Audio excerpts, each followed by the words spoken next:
Depuis sa jeunesse, Pierre Palmade lutte contre une addiction à la drogue dure et à l'alcool.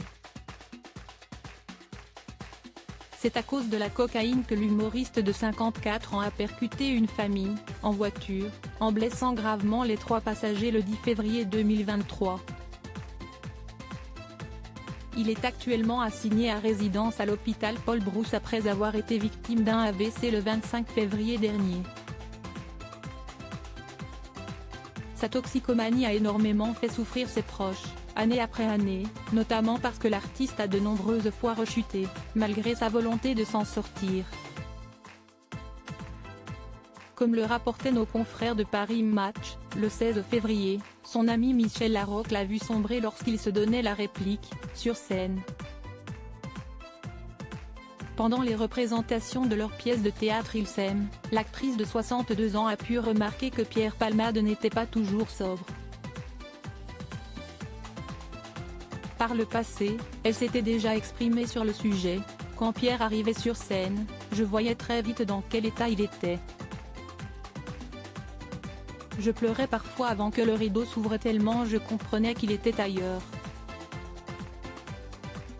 Mais il disait que tout allait bien. » Et Michel Larocque ne pouvait que constater que son ami se détruisait, en se rendant simplement compte qu'il pensait qu'il allait s'en sortir un jour.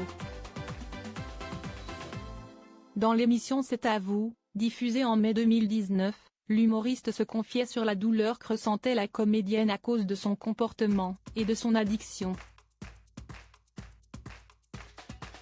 Supérieur à Pierre Palmade, Muriel Robin, Michel Larocque, Véronique Sanson.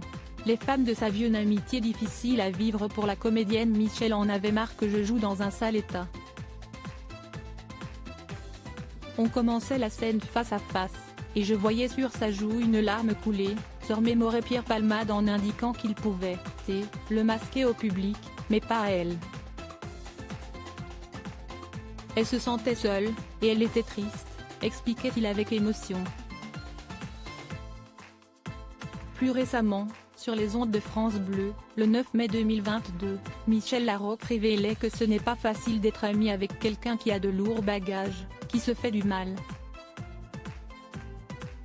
Lorsqu'on aime quelqu'un, on n'aime pas le voir se faire du mal, ajoutait-elle, sincère. Article écrit avec la collaboration de 6 médias Crédit Photo, agence.